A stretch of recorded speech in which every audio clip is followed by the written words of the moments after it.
Sean Lynn in the pub for a Dram with friends, where we talk about faith, family, food, and fun. Pull up a chair and I'll pour you a drink.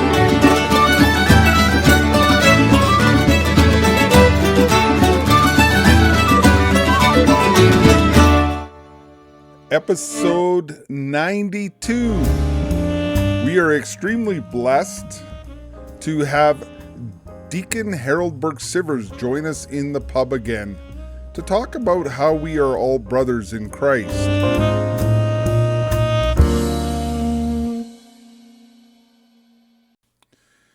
As luck would have it, the computer switched mics on me on this recording, so my sound is not great, but Deacon Harold's content was so good, I just had to continue with this production.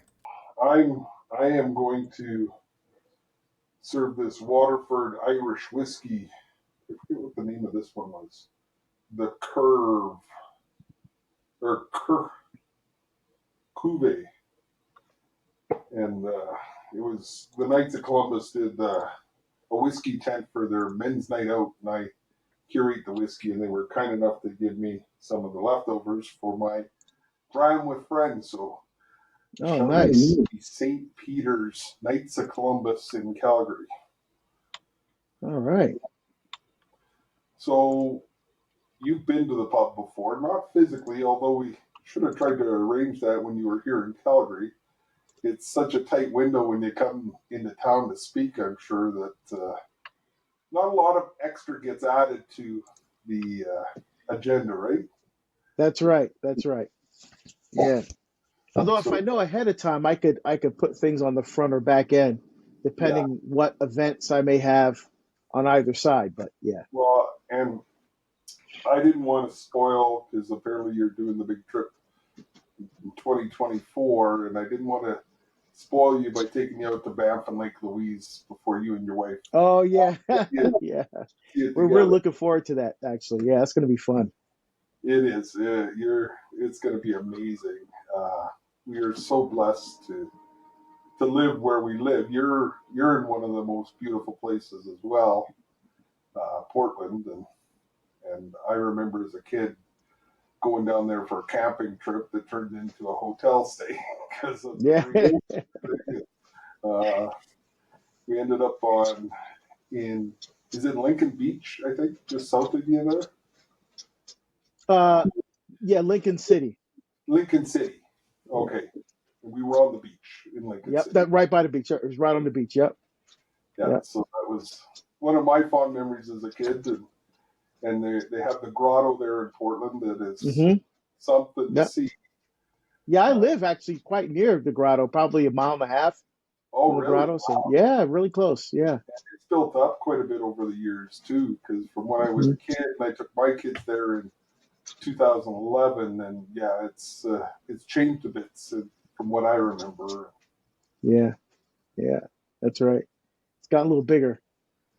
So for those that don't know or live under a rock, Deacon Harold Burke Sivers has been a guest on our show before, and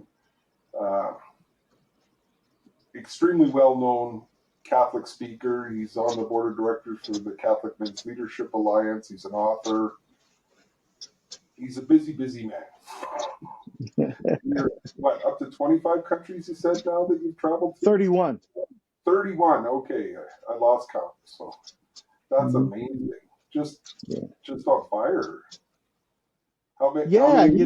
It always surprises me when I get an invitation from outside the United States, because the first thing I want to know is, how'd you find out about me? And then why me?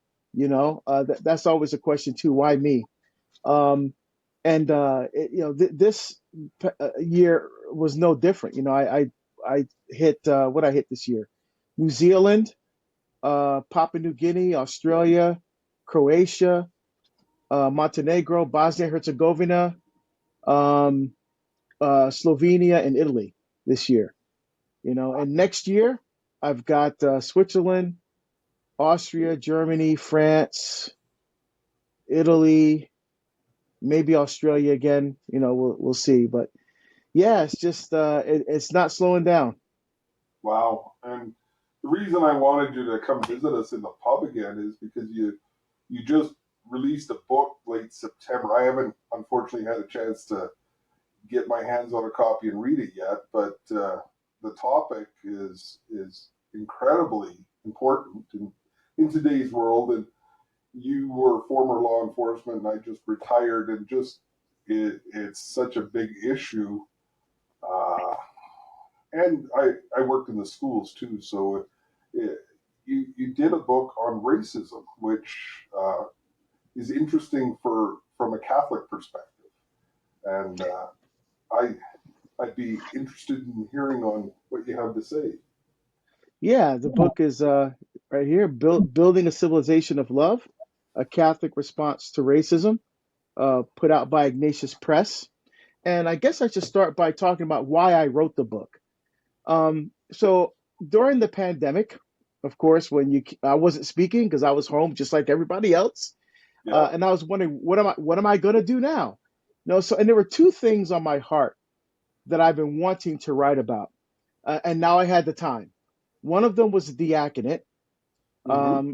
I was approaching my 20th anniversary of diaconal ministry, and so after 20 years of being ordained, I wanted to share some thoughts about the service ministry of the deacon. What is kind of the theology and the practical application, practical living out of the service ministry of the deacon? Because there's kind of three tiers, right? It's in Latin is docendi, sanctificandi, and regendi: teaching, sanctifying, and leading. So that third tier, that leading tier, that service tier, is what that book was about. And then I want to write about the race issue. And you know, obviously there was the George Floyd incident and a number of other incidents of negative interactions between law enforcement and people of color. And it was being depicted and drawn as, all the police are racist, and this is just a microcosm of the broader issue of racism that's kind of systemic and endemic within American culture and all of this. And so I wasn't hearing, though. I was hearing a lot of polemics. I was hearing a lot of anger, a lot of vitriol, but I wasn't hearing solutions. And the solutions I were hearing were pretty anemic. Reparations and people getting on their knees before people of color and apologizing for being white. And I'm like, what the heck is that? I mean, that's not going to solve anything. I mean, that doesn't get to the heart of what this issue is about. And so I was thinking about Dr. Martin Luther King Jr. And I was thinking, wait a minute, how was he able to make the impact that he made? How was he able to do that?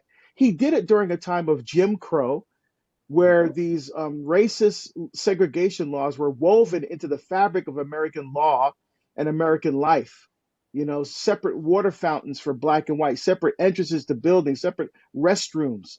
Uh, you know, Even place on the black people to sit in the back of the bus on public transportation. And so, in the midst of all of that, here's this Southern Baptist preacher who was able to bring people together of different colors, different religions, different political ideologies. He was able to transcend all of that with his message. And what was that message? It was rooted in the natural law and the gospel of Jesus Christ, right? The natural moral law and the gospel of Jesus Christ. And when he was killed, no one filled that void. I'm not saying there should be another Dr. Martin Luther King, but I'm saying that message, the crux of his message, the foundation of his message was never carried forward. And so what that created was a chasm, a void, a vacuum within this space of talking about race and trying to ameliorate racism and trying to find solutions to how we could come together to break down the walls of racial division. And so, in the midst of that void, what was happening during the pandemic, we saw a number of individuals and organizations that were Trojan horses. On the outside, it said racism, but on the inside was an agenda which actually had nothing to do with race, but was an agenda in some cases to destroy the nuclear family, to really tear down men as leaders, as servants of their families, of the church, and of the culture. There was all whole other agendas. I said, no, no, no, no, no. We need to return to a Catholic response. We have to develop a Catholic response to this issue. So, using the foundation that Martin Luther King laid, I carried it forward from a Catholic perspective, looking at Scripture, looking at the teachings of Jesus Christ, looking at um, the natural moral law, just like Dr. Martin Luther King did, and looking at how we respond as Catholics, as followers of Jesus Christ, with this message. That's amazing. There's so many things milling around in my head right now. I remember Steve Wood invited the original God Squad members down to EWTN to film some episodes with him in Birmingham, Alabama, and we're staying at a hotel there, and one of the original members, Gerard Brand, is, well, he's Canadian, so could he be African American? uh, and and he talked at our next conference about Dr. Martin Luther King's dream of a white baby and a black baby. And here we were sharing a room in Birmingham, Alabama, right? Like, he was there with his brothers. And Eugene Beliveau's an ex-football player, and myself. And, like, everybody thought Canadian cops were huge, but just for him, it was extremely moving to be there with his brothers, sharing a room and doing these shows with Steve Wood at EWTN, because that was Martin Luther's dream, right? And is that there would be that unity. Yeah, that's right. He wanted to when we see each other, we're looking at the content of our character, not the color of our skin. And so one of the things I do right off in the beginning, Sean, is that I make a distinction between prejudice and racism. Okay, because that is a distinction that has become conflated in our discussions about race. Yeah. And so, unless we make these kinds of distinctions, we're going to always run into problems. We're going to always run into barriers to reconciliation and healing. So what are the distinctions I make? So, prejudice with regard to race is a preconceived notion about someone because of race that is not based on anything factual or objective experience. And racism is prejudice, right? This preconceived notion not based on any subjective or objective experience, with the added piece that the reason why I just said that to you, or the reason why I believe this, is I believe that my race is superior to your race, right? So that's racism. So let me give an example of the distinction. Not too long ago, at a parish mission, someone found out I went to the University of Notre Dame, which is famous in the United States for football. And so he came up to me and goes, "Oh, you went to Notre Dame. What position did you play?" So he looked at me. He just assumed that I played football for the university. I mean, he looked at my size. He looked, I looked like a football player. So in his mind, he was saying athletically built man plus Notre Dame equals football. That Yeah. right, and so that's prejudice, not racism. Some people say that's racist. That's racist. No, it's not. In order for that statement to be racist, he would have to have meant when he said it. The reason why I just said that to you is I believe that a person that looks like you is not intelligent enough to get into a school of that academic caliber. And the only way that someone like you can get into a school like that is through athletics. That would have been racist. But Yeah. when he found out that I never played football and that I actually had an academic scholarship, then he went, oh, sorry, Deacon, that kind of thing. He backpedaled. But I mean, what he said was stupid, and what he said was, prejudicial, but it wasn't racist. And Yeah. so, unless we make those kinds of distinctions, we'll never pave the path to reconciliation and healing division. Well, and yeah, it's interesting because I understand exactly what you're saying, where sometimes it's hard because we were having this discussion at I was part of identity based wraparound intervention where we were working with first and second generation immigrant youth. And like, as a police officer working in a certain area, and you go to hundreds, if not thousands, of domestics within one culture, it's hard not to make those assumptions. So how does one get around doing that? How does one work Yeah. around So that? yeah. So what we have to do is identify where those prejudices come from. We have to recognize that those types of prejudices and racist attitudes that we're just talking about, that I just defined, they're Yeah, not innate. In other words, they're not born racist. It doesn't come from the natural state of what it means to be human. It's not racist. Because think about it, just anecdotally, if you look at kids on a playground, 4-year-olds, 5-year-olds, 6-year-olds, they're just playing. They're kids having fun. They're not looking at each other. I'm not going to play with you because you're Asian, or you're Hispanic. I mean, they don't do that. They just play. They're just kids having fun. So where do these prejudices come from? When you get exposed to television and to movies and to now with the internet, social media, and all these different Instagram and all these things where people of certain colors, of certain ethnicities, of certain racial backgrounds are portrayed stereotypically. There's certain ways that they're portrayed. And if you don't have any personal interaction with people of those races, if you don't have any objective knowledge of those races, then you're going to form in your own mind, in your own psyche, in your own way of thinking and believing that what you're seeing is true.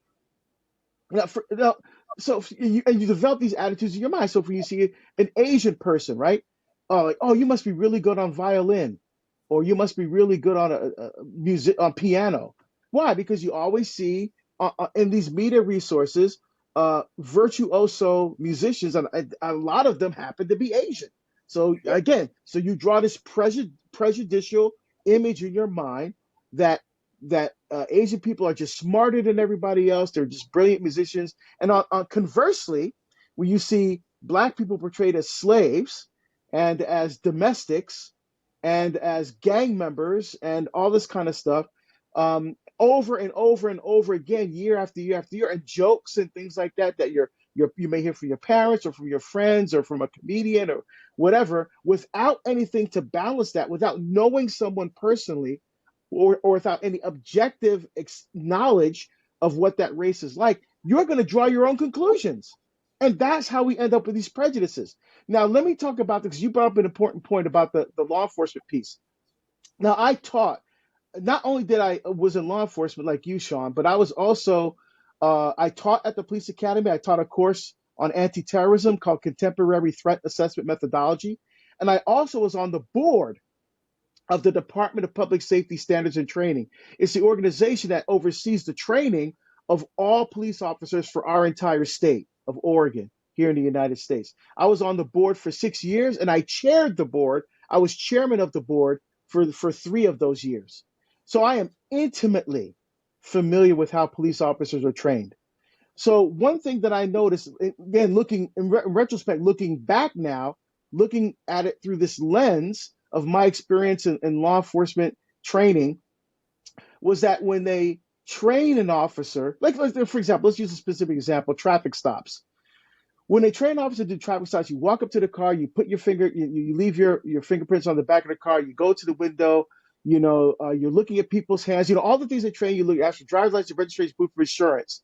And so you're supposed to treat every stop the same way, no matter who the person is. You always are thinking, oh, just because this person is white, oh, I feel safer because they're white, or I feel safer because we're in a particular part of town. No, you treat every single stop the same if you want to go home to your family that night. The problem is you have if you don't, yeah, we do the psychological tests, we do the Rorschach test, we do the background checks. But what we don't look for, we don't identify uh, uh, objectively in that training is bias, racial bias. So you're giving this officer the tools that he needs to do his job safely and effectively. But what you're not looking for is the officer that goes up to that window and says, I'm going to have my hand on my gun because I know that guy's black and I know all black people are drug dealers. Oh, hold on. Woo, stop. You have to somehow figure out a way to recognize that in that particular officer that you're training. That yes, I have this racial bias. I have this prejudice. And you have to do one of two things. Once you identify it, you have to have an objective tool for identifying that. And once you identify it, one of two things have to happen. You have to help that officer deal with that prejudice, recognize it within himself or herself, and effectively deal with it so that you don't end up with a lawsuit. They don't end up hurting someone just because based on that prejudice, and help them to deal with that effectively or get them the hell out of there. That's the only choices you have, because if you don't, they're going to hurt somebody. They're going to kill somebody. You know, again, based on this preconceived notion, watching 1,000 episodes of Cops, and they think, well, okay, you know, if I see a black person, this is the way I have to act now because I saw it 1,000 times on Cops. You can't do that. One of the things that we need to bring into this picture is remember that every single person we're dealing with is made in the image and likeness of God. And this person is hurting, they're on drugs, they committed a crime, and we need to deal with them appropriately without any, that means putting them on the ground, that means cuffing them. Yes, absolutely. So they're no longer a danger to themselves, to you as an officer, or to anybody else around them. And once that's done, that you're dealing with a human being made in God's image and likeness. That's something we can never forget. Well, and I always, when I was either a supervisor or training, or I always tried to make it personal for them. So what if that was your brother, your mother, your father, your child, whatever tweaked? How would, like, we all have family members that we might not even like, but you still want them treated appropriately, right? Absolutely. And it's hard to use you're made in the image and likeness of God when you've got a secular job Yes. like that, right?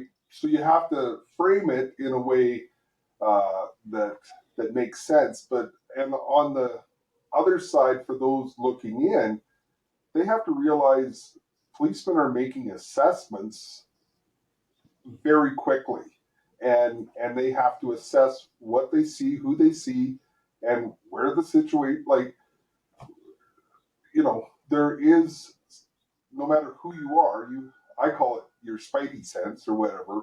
You have to trust Yeah. that you're not in, and it's hard to articulate that in a public square, right? But you know, I'm sure you know exactly what I'm talking about. Oh, yeah. And that's not a racist thing. That's not it. It's just, you know, I don't know if it's a prompting of the Holy Spirit that, okay, you need to be attentive here, kind of thing, or this is a good kid, and it's amazing, those mindsets. Like, I was at a gang conference down in Florida, and the Houston gang bureau for the mayor was there, and I said I was working with uh, youth at risk of falling into gangs, or gang members wanting to get out. And he's going, you can't do that. There's no way a cop can do that. Like, but I was extremely successful, especially with the minority youth. So even the preconceptions against the police, that they can't make relationships, and that's what you're getting down to, is the way to overcome it is building relationships. Exactly. That's the man. You nailed it. You nailed it, Sean. That is the key, building relationships. Why? Because that's what Jesus did. He built relationships with people, right? He didn't just heal someone. I mean, he built a relationship with them. He talked to them. He spoke with them. The 5,000, he fed them first, and then he spoke with them about the message of salvation. He built relationships, and that's what we need to do. And I think once we begin to do that, once we have that mentality, then we'll start to break down these walls and have better relationships with between citizens and police officers. I just had a funny you mentioned this. This is so in God's providence. I was just coming home from my last speaking engagement for the year 2023, and I got up at 3 o'clock in the morning. I catch a 3:30 Uber to the airport, and so the guy that's driving me is a black guy. Where he's cool. He was listening to gospel music. He was telling me he kept calling me Rev. He goes, "Hey Rev," this, and so we're having a nice conversation. He's going about 86 miles per hour. What is that? 130 kilometers or 140 kilometers an hour, way over the speed limit. And so we get lit up. I'm like, okay, so you pull over. He goes, you got to work with me, Rev. I said, okay, no problem. So the officer comes to the window, very professional, has his flashlight, has him roll down the window. He introduces himself. I'm Officer such and such from the such and such police department. Do you have your driver's license, registration, proof of insurance? And as the guy's getting it, he says, do you know how fast you were going? He goes, yeah. He goes, I'm driving for Uber, and this car is all electric. It's not my car. It's an all electric car that I'm using because I have a truck and I can't drive people around in my truck. So I kind of leased this car from Uber, and I'm not used to it. And the acceleration, I can't hear there's no engine to hear the acceleration, so I didn't realize how fast I was going. But I'm taking this guy to the airport. He goes, okay.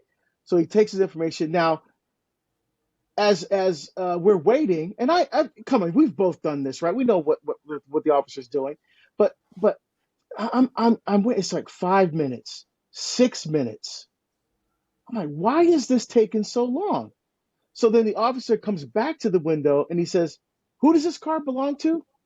And so the guy has to explain, well, it's something called, I forget the name of the agency that he said, but this is who Uber uses to lease cars to drivers like myself that don't want to use their own vehicles. Because the officer said, well, this is coming back funny in the system.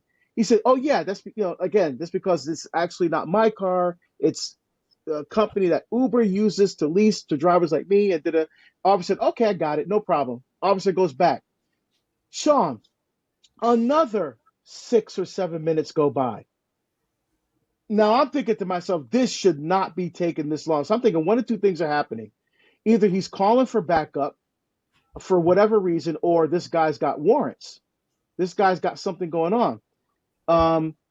And so the officer goes back to the window and he says, you have 3 outstanding warrants. And he starts listing the cities that the warrants are out of. And I'm like, oh no, I'm gonna miss my plane. This is not good. But the other thing I noticed was the officer was still by himself. There was no other officers there. He didn't call for backup. He didn't take the young man out of the car. I'm like, this is interesting. So I'm thinking that these are probably FTAs, that these warrants are probably, for the listeners, failure to appear warrants. He probably had some kind of court date he was supposed to show up for, and he didn't show up, and so they entered a bench warrant or something like that. And so the guy's trying to explain himself, and the officer said, "Look, I'm going to cut you a break." He goes, I know you're working right now. It's near it's the holiday time. This guy's got to get on his plane. Look, I'm just gonna give you a ticket for speeding, but you need to take care of these warrants. You need to deal with this right away. But I'm gonna cut you a break because I know you're working. And the officer was very cool. I'm like, wow. And so as we're driving away, the guy says, Rev, man, he goes, you just saved me from going to jail. And I said, I didn't save you. God saved you. This is a wake-up call for you, brother.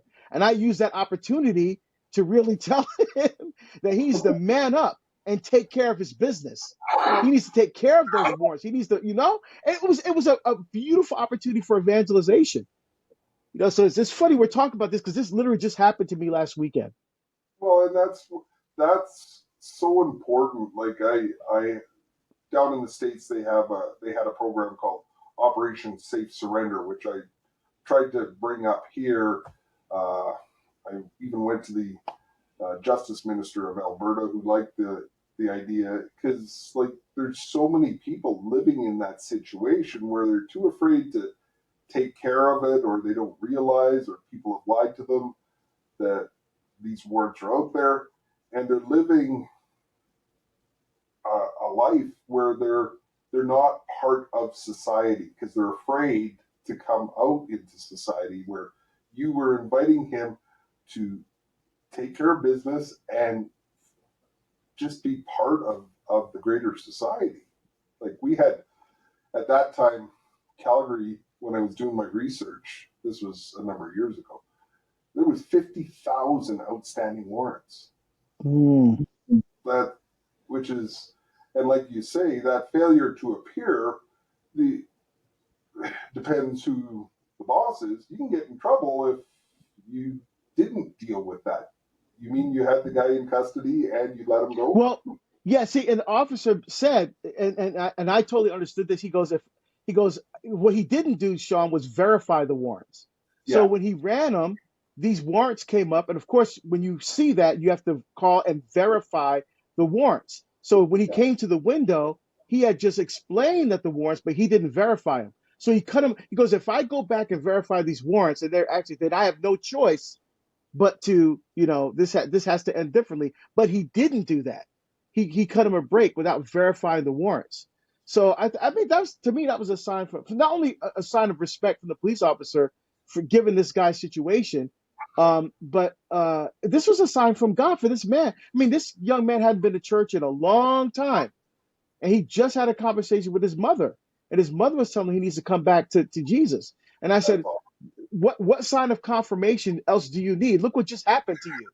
And it was a beautiful opportunity for me, because he kept calling me Rev, to evangelize. And for the last 6 or 7 minutes of our ride to the airport, that's exactly we had a wonderful conversation. Well, and that's so important, recognizing, because how many of us miss those opportunities to make those connections, to invite people into the church. I was just at a funeral this afternoon where the parish was full, but it was very hard when feel like you're the only guy responding to the priests and saying in a crowded room. So we got a lot of work to do. Yeah, we do. And one of the things I outlined in the book is that we should be addressing this issue of racial injustice from the parish level. I think too often we wait for bishops to do things. We wait for, people in positions of authority to do things, and then we kind of follow that lead. But I think when it comes to this issue, this is a family issue. Yeah. This is something that needs to be dealt with at the family level, at the parish family level.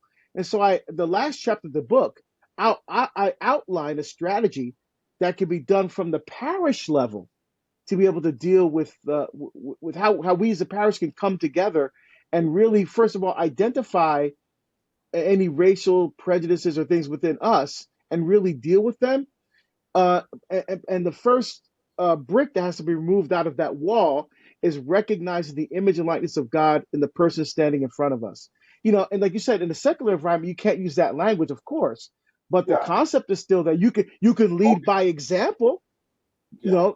As a way of showing people by the way you treat them, how they should be treating them, and simple things like in a parish. Imagine you have a parish that doesn't have a lot of racial diversity. And this child who are receiving these images of people of color from television and movies, they walk into this church and they see a huge picture or statue of Saint Josephine Bakhita.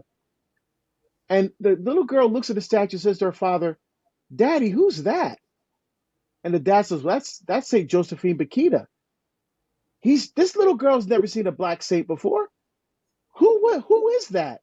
And so the father tells a little bit of story about Josephine Bakhita was taken into slavery, and she was abused physically and mentally, but she ended up becoming a nun.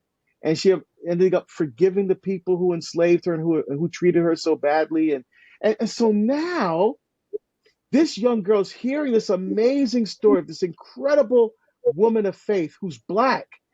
And now, what kind of images are going to be forming in this young person's mind about people of color? They could become saints. It's forming a whole different way of looking at people of color. We did this in our own parish. Oh wow. Half our parish is Vietnamese. So we have a beautiful statue of Our Lady of Lavang in the church. We have St. Martin de Porres.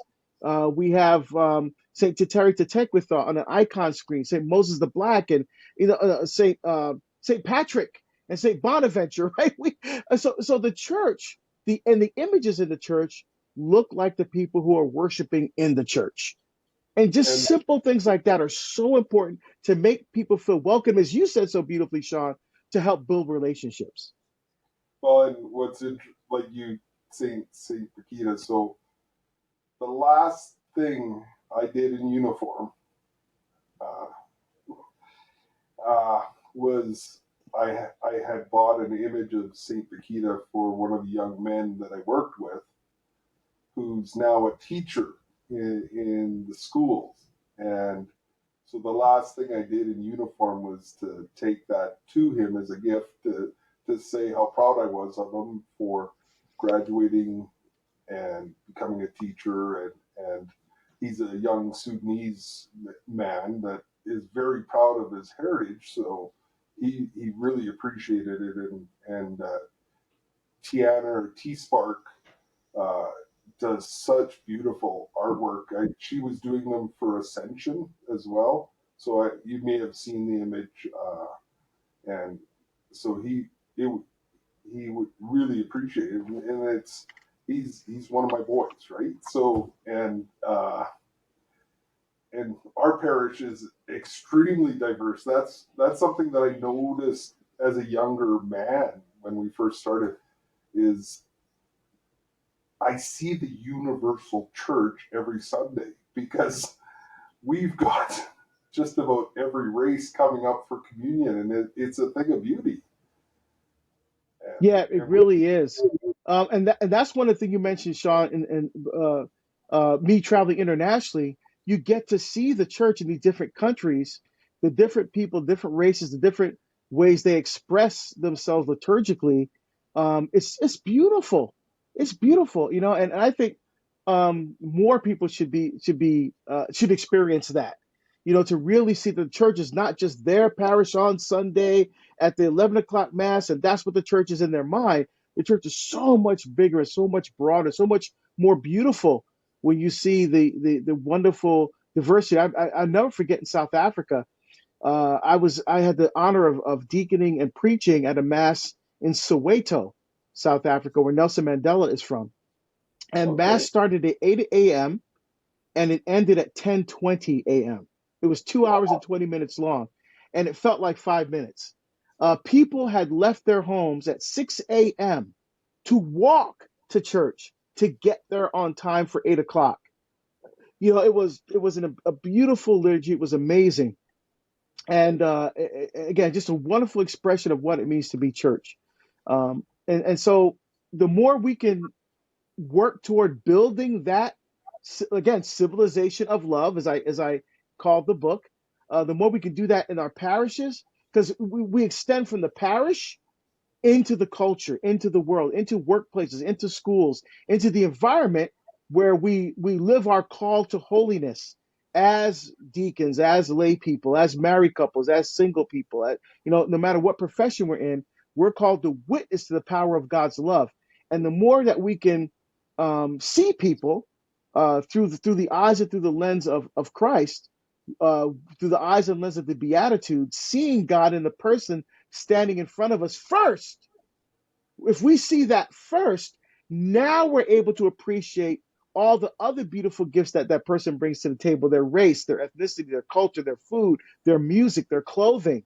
We appreciate that because I see Jesus in that person. Now that makes them more accessible to me, and it opens up my heart in a deeper and more beautiful way to receive the accoutrement that comes along with who this person is, who God created them to be. It's a beautiful thing once we open our hearts to experience that. And that's what I try to outline in the book, how we can get to that point as a church. Yeah, and it doesn't matter what side of the equation we're talking about. Like, quite often when I'm talking to young people, I was born in 1964. So chances are, if I was born in the Deep South, I'd have a lot different views growing up than, you know, we used to babysit the Jamaican neighbor's kids because he was working, and we grew up together. You would have never done that in the South, right? And so I realize that there's a time thing, and unfortunately, a lot of today's culture doesn't understand history either, like how things were different or how hard things were, or and and it just didn't change overnight. Like it's we have to reach everyone uh, out there and love everyone. Like my uh, my mom was telling me a story about my aunt who from Del Bonita, like she grew up on this little farm in southern Alberta, like in the middle of nowhere, and then married a guy, and he was on the submarines in South Carolina, and she's all alone with no money, and this little white girl, and her black neighbor knocks on the door, says, "I like cooking, but would you mind eating with me three nights a week?" and uh, and she said, "Thank God," because she didn't have the money to buy food, but and she helped teach at the black schools apparently, but she was an outsider both ways because the white people didn't like her because she hung around with the black people, and the black people, she was white, so it, Yeah. you can't wait for losing sometimes. So it does take time to heal some of that, I think, Yeah, and and we that's should. why I call the Catholic response to racism, because the solutions of the secular culture and the governments don't bring healing, don't bring No, reconciliation. They try to put band-aids on the problem. Let's throw money at it. Let's have a national day of this. And those are band-aids. That doesn't get to the heart. Jesus went to touch people's hearts, touch people's lives with the message of the gospel. It wasn't just a band-aid, it was a way of living, a way of being, right? That's where we got to get to. And that's what I try to outline in the book. And that's why I think the Catholic Church is perfectly positioned to take the lead in this issue. Because all too often we come from behind. Um, we things happen in the culture, and then laws get changed, and then everybody Catholic, we get upset, we get angry, we issue documents and statements after the fact. It's too late. We should have been ahead of this issue. We should have been in the forefront. And I think with this issue of race, this is the opportunity for the church to be in the forefront, to take the lead. So at least for once, the culture can say, "Hey, look what the Catholic Church is doing. They're really dealing with this issue in a significant and serious way. Let's follow their lead." That would be nice. Instead of a lot of confusion that's happening, let's have some clarity, especially when it comes to this issue of race. well, and I was working in a environment where uh, I was in the Center for Newcomers. I was the only police officer, a white police officer. I was the only white guy on the team, kind of thing. So it made for some very interesting dynamics, and we were talking about like that identity base. So your identity is so important, and unless you understand your identity comes from God, it's easy to put it elsewhere and not understand that we're a complex human that comes from God. I made the mistake of, uh, like you say, we make assumptions or prejudice. So we were going to go visit, I forget the last name, Gomez or something like that. and I assumed it would be an Hispanic youth, but it was a black youth, and I got in trouble from the coworker for making that kind of assumption, and she had a lot of issues. But it was interesting because I was also trying to learn, and the church had documents on racism back in the 80s, and the church was one of the first ones to say slavery is wrong, and people aren't ready to hear that. Yeah, no, exactly. But what does Jesus say? The truth will set us free, Yeah, right? Set us free to do what? To become the person who God created us to be. That's the meaning of truth, right? yeah. It's good and it's beautiful. It's one of the transcendentals, right? What's true, what's good, and what's beautiful. And here's the best part for us as Catholics. Jesus Christ says, "I am the way, the truth, and the life." So truth is not a philosophy. Truth is not an idea. Truth ultimately is a person, the person of our Lord and Savior Jesus Christ. And when we as Catholics live in His truth, when we see the world through the lens of His truth, then we are able to become the person who God created us to be. And when we do that, then we have the foundation for building a just society. Thank you so much for all you're doing and the work you're doing. And so we're recording this just before Christmas, and I know you're proud of your heritage. Is there like a dad dish or a Christmas memory that what do you do as a Christmas tradition in your background that might be different than the turkey with stuff I hear? Is that? Well, as some people may know, I'm from the Caribbean. I'm from Barbados, and so there's Yeah. certain holiday foods that we have that my mom used to make, God rest her soul, that my daughters have tried to recreate. It Oh, doesn't taste like mom's, of course, but I very much applaud the effort that they make to make this season special for me and the beautiful memories I had growing up with the traditional foods from my home country of Barbados. So that those are wonderful what traditions would that we be have. some of those dishes? So So, for example, mince pie, which is actually quite British. But remember, Barbados was a British Commonwealth forever. When my mom was growing up, it was definitely part of the British Commonwealth. And so mince pie, something called sweet bread or what's called coconut bread. It's I guess it's our version of pound cake, but it's a oh, lot denser and more crumbler than pound cake. It's made with inside we have coconut and raisins and cherries and stuff like that. But it's really good. It's one of my favorite. It's probably my favorite holiday dish to eat. Um, and so those are two. The mince pie was absolutely stellar. My mom was an expert at that. I love that, and that's the only time we would have those two things is during the Christmas time. I So wonder, that always brings back Christmas for me. a mincemeat? Because my wife makes mincemeat tarts for us every year, and it's Yeah, not probably meat, no, not actual meat, but just it's like a fruit pie with okay. mint. It has mints and apples, and oh, it's just so good, so good. Oh, okay. I'll have to do some research. And yeah, my wife makes this a tourtière, which is a French. Her aunt, it's yeah, it's interesting, and that's another way for us to learn from other cultures is at the table and trying all their stuff, and that's where I say I'm an equal opportunity eater, and I love trying all the different. And Calgary is such a diverse city that I have the opportunity to try a lot of different dishes. So Yes, exactly. Oh, beautiful, beautiful.